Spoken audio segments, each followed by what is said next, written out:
Alright, listen up. Schedule 1 is already one of the best games to drop this year, but what if I told you it is still missing some massive stuff that could take it from great to an absolute classic and give the game some longevity? Today, we're diving into what I would love to see added to Schedule 1 so that we can turn this game into a living, breathing universe. If the devs are watching, this is your blueprint, and if you're playing the game, this is your wish list. Let's get into it.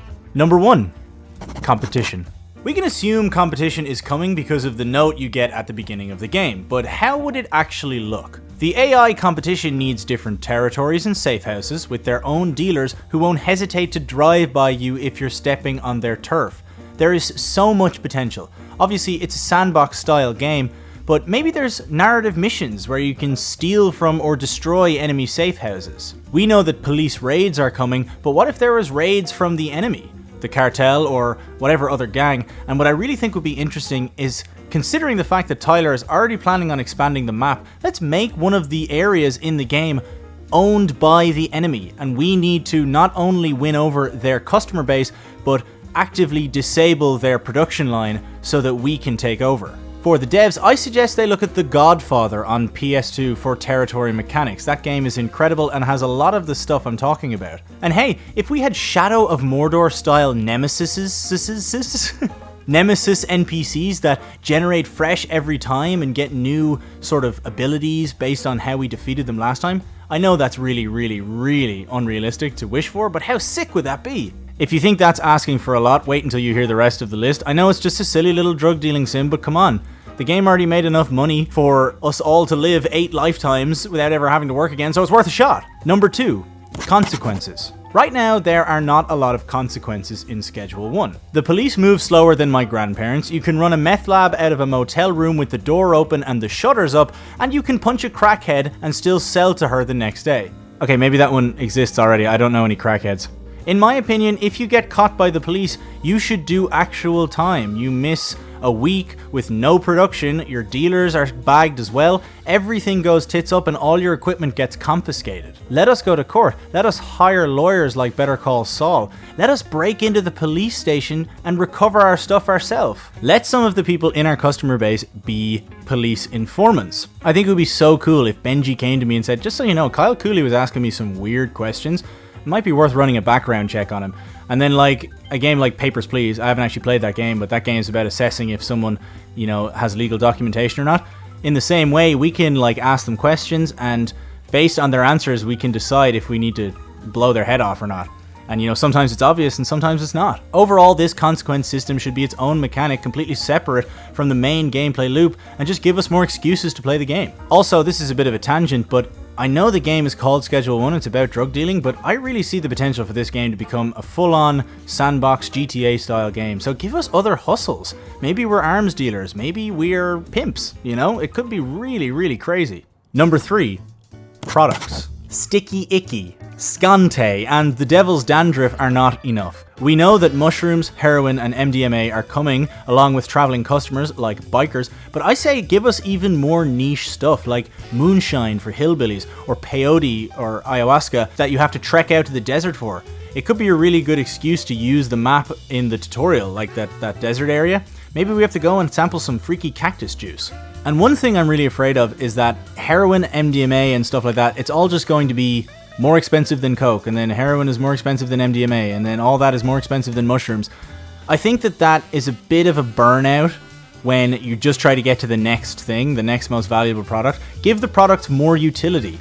Like maybe make the ayahuasca give you visions of when the next police raid is coming, or who's a police informant, stuff like that, right? Number 4, combat. Combat with the police is already super fun, but it's in the same sort of, low consequences, low stakes, sandbox style that the game is built around, and there's nothing wrong with that, but we need more. If we're going off everything I've already said, give us the opportunity to buy more extreme weapons and bulletproof vests from the warehouse so that we can raid enemy safe houses or the police station to steal our gear back, like I said. Let's rob a bank. I've seen that discussed in the Discord already. I think it's a great idea. We're already halfway to GTA with the drug selling. Let's go crazy and turn this game into something that is not just the one-dimensional game that it's created to be.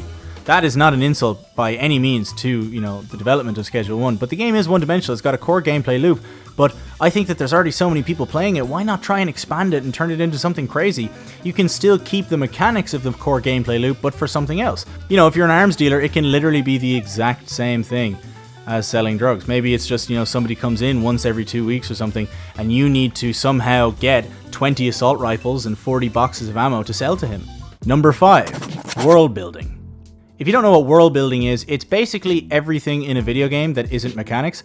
And sometimes mechanics can be world building. I mean, technically everything I've already talked about in this video is world building. But to be specific, first off, lore.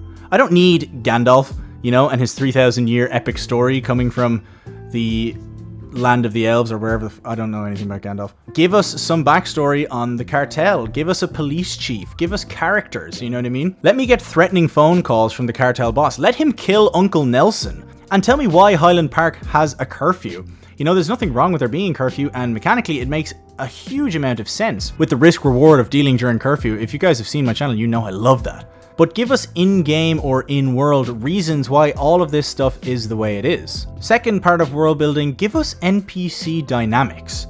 Simple stuff like, Mick Lubin already works at the pawn shop. I want to see him leave his house at 7 AM and commute to work. I think that's really cool. I mean, we know that the Ludwig guy works at the pizza place, so let me see him go there, let me see him take his break. I haven't done a full sort of follow along of all the NPCs, so maybe this is already in the game, but you know, just flesh it out. I want to see like Greg root through the same trash can every Wednesday. I want to see, you know, Kyle Cooley finish up his shift at Taco Ticklers and then go to the gym, you know? Because it's also helpful for us to know where our favorite customers are, especially for my final suggestion. Number 6, quests. So the main story, the main quest line from Uncle Nelson, basically just establishing your drug trade, is perfect. There's nothing wrong with it. But think of the escapists. If you've ever played this game, it's like a prison escape sandbox game, and you can basically get quests from the other prisoners to distract a prison guard, or to cause a distraction or a disturbance during lunch, or to kill another prisoner. I know some of the stuff that I've said in this video is kind of crazy, and we're obviously not going to get it all, or any of it possibly. But this is actually something that could be implemented pretty easily. Imagine Doris Lubin asks you to go to the pawn shop and pickpocket Mick's credit card from his pocket so that she can go on a shopping spree. And then she'll give you something special, like, I don't know, the number of a lawyer that you can use for the other stuff that you know what I mean. Or what if Kyle Cooley sent us to ice a cartel member who gave him bad pills, or something along those lines. I just think that the possibilities could be endless for interpersonal NPC dynamics. And like I said, the game's made so much money, I hope that the devs are expanding their team and there's a 3D modeler hired and a second, like, you know, coder hired, and you know, we can just expand this world. I would love to have an interior of every building on the map, you know what I mean? So that we can, you know, sell something to Mick Lubin and rob it back out of his house or something crazy like that. Honestly, I'm just looking for more reasons to live inside this game that isn't the main gameplay loop, which is fantastic, but I want more. Thank you very much for watching the Onion channel. There is more Schedule 1 content coming very soon.